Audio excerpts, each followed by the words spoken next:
So, ang topic natin ngayon about kay Orly Goteza, yung surprise witness ni Senator Marcoleta.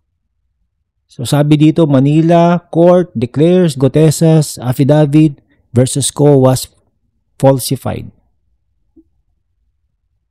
Ba? Hindi totoo. Affidavit niya kasi yung notaryo niya fake.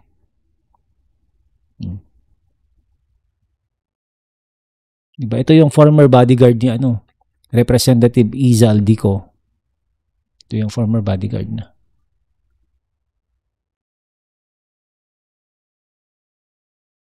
Sabi dito, Executive Judge Carolina Icasiano Season ruled that the signature of Notary Public Pechi Rose Espera affixed to the document was forged. Kawawa yung lawyer pa na nagamit, no? Finorge yung yung notaryo niya. So, Espera previously denied notarizing the affidavit. So, she was not aware. No? Kung babae ba to? Pechi Rose. Babae to. Sabi niya dito, the use of my name and notarial commission in connection with the said document is spurious, fraudulent, and injurious to my reputation as a member of the Bar and Commission Notary Public, Espera said.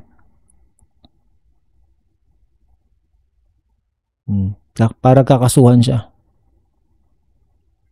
Kakasuhan si Goteza ngayon.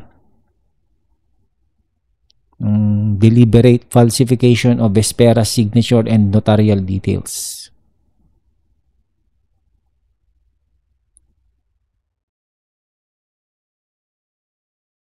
Ito si Goteza. Ito yung nagsabi na na siya yung nag-deliver ng mali-maletang pera kay Zaldico at saka Martin Romualdez.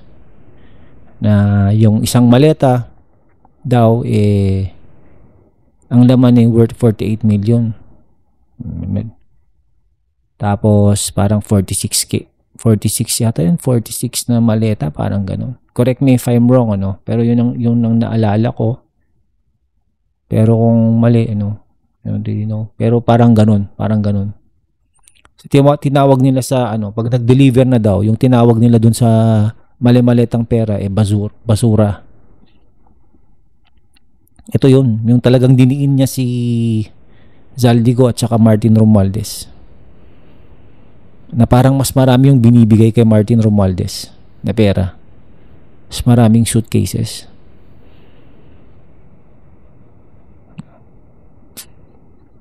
Pero ngayon, yung statement niya dahil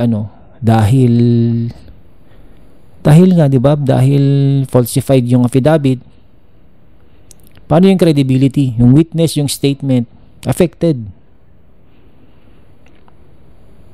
Di ba? Di pa nakarating sa Senate. Wala na. Notaryo pa lang, talo na. Wala nang credibility. Diba, balak pa patawag pa to? Pag niyang patawag yan, nonsense. Wala nang maniniwala dyan. Anong explanation niya?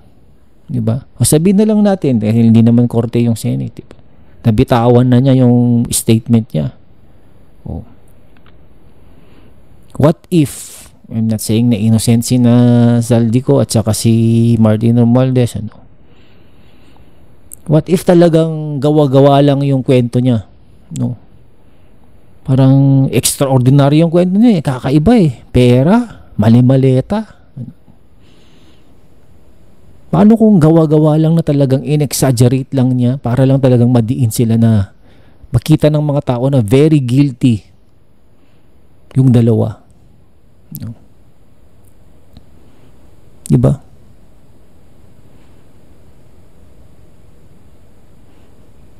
Diba? May rule sa law na innocent until proven guilty. Diba? Paano? Ito yung ebidensya mo. Yun ang ebidensya mo, yung affidavit ni Goteza. Notaryo nga, mali na False na. Forgery na. No? Paano magagamitin yan? Di ba? Di mo magagamit yan pag sa korte kasi yung tarayo mo fake. Wala.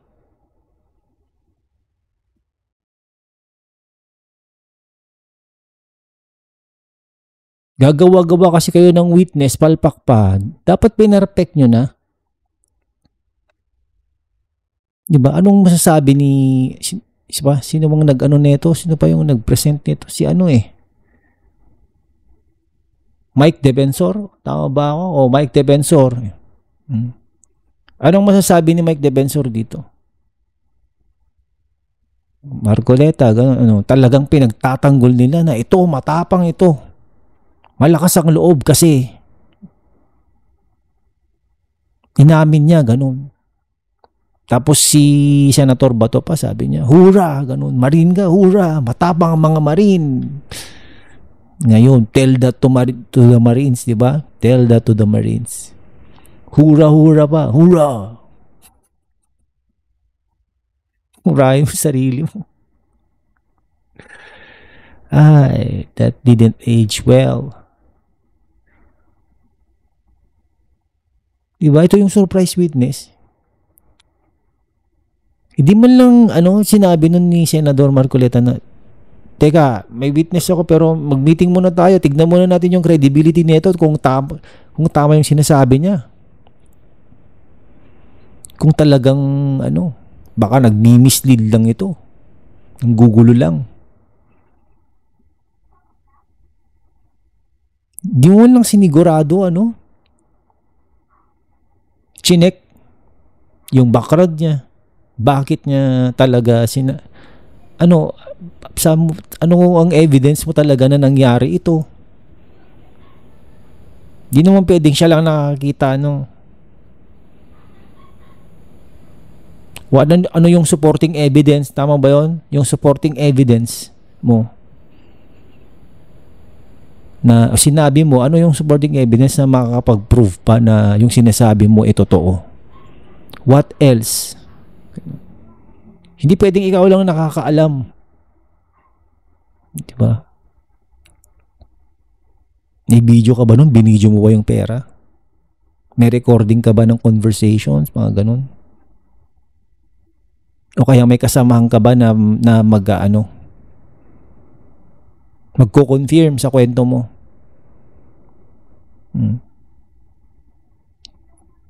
Pero yun na, nabitawan na niya.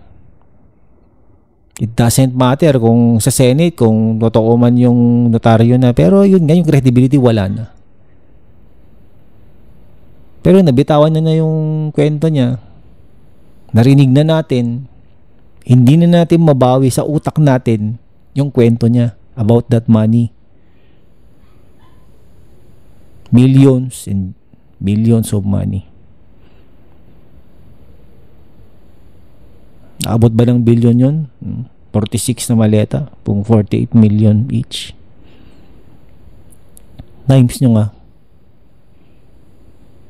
Grabe, laki ng pera na yun. Alam mo yung 48 million, isang maleta lang, set for life na ako yun. Matipid ako Sobra-sobra pa yun sa akin.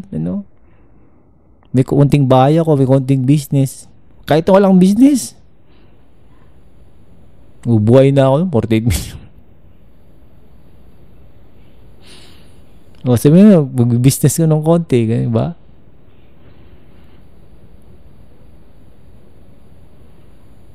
Grabe talaga. Bubuhay, isang maleta lang, solve ka na. Bahay, business, may kotse ka pa.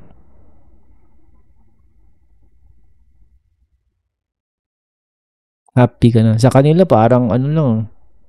Pag gano'n pag totoo yun. Pero ito ang mali, yung ganyan, yung pa-plant ka ng, I'm not saying planted talaga, but it looks like it was planted na no witness. Parang ganun ang nakikita na natin kasi yung notaryo ba lang fake na. Why, ano yung reason? Diba, itong surprise witness just to, idiin si Martin Romualdez para kasi pinsan ng presidente, para madiin si presidente, yun ba? Kasi wala silang makuhang hard evidence na malilink mo sa Malacanang. So they're trying too hard to link Malacanang about that DPWH scandal, millions and millions and billions of money being stolen. Diyos ko, grabe, natawa ako dun. Naalala ko si Senator Bato, matapang ang mga Marines. Tapos ngayon, tapos di pa nagpagkita sa DOJ, tinawag, biglang hindi nagpagkita, di ba? Wala, missing in action. Kala ko ba matapang yung mga Marines nung pinatawag na sa DOJ? Wala. Asan ka na? Tapos sabi pa niya, kailangan mo ng witness protection. Hindi, kaya ko sarili ko. Parang ganun, di ba? Naalala nyo? Yan, matapang. Ang tapang mo ah. Notaryo pa lang. Wala na. Ay, nako. Huwag nating Huwag nating gawin ito yung ganun. Pangit yung magplant ng ng witness. Kasi malalaman din eh. Sabi ko na, if it's too good to be true, it's false. Masyadong yung kwento niya, masyadong out of this world, ganun. Parang ganun, magde-deliver ka na lang na ganun na lang na parang very obvious na, lagay mo sa bahay ko yan. Ilagay mo dito sa bahay ko. Alam mo yun? Wala ka man lang, kung ako lang yung magnanakaw na ganun, hindi ganun eh. Hindi ko ilalagay mismo sa bahay, hindi. Lagay mo sa ganito na tapos ako alam mo yun? Yung de-deliver sa bahay mo mismo.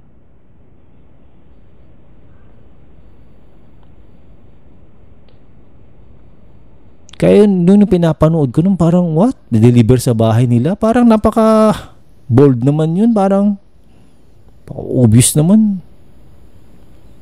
Alam mong nakakaw yun, tapos papadeliver mo sa bahay nyo. Di ba brutal?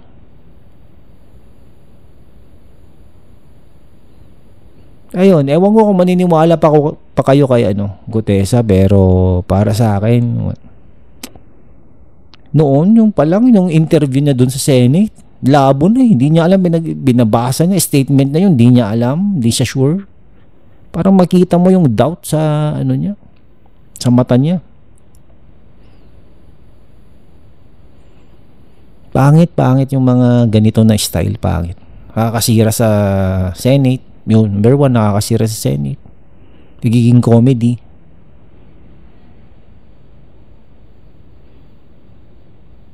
Parang di ba yung Senate parang the last bastion of hope? Parang ganun, yung parang sila yung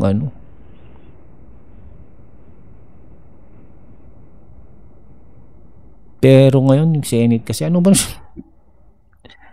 sino ba kasi yung mga binoto nyo sa Senate? My God. Anyway, bahala na kayo kung maniniwala pa kayo doon sa witness o hindi, o agree kayo sa mga sinabi ko. Opinion ko lang naman to. I respect your opinion. I hope you will respect mine. Okay. Maraming salamat po.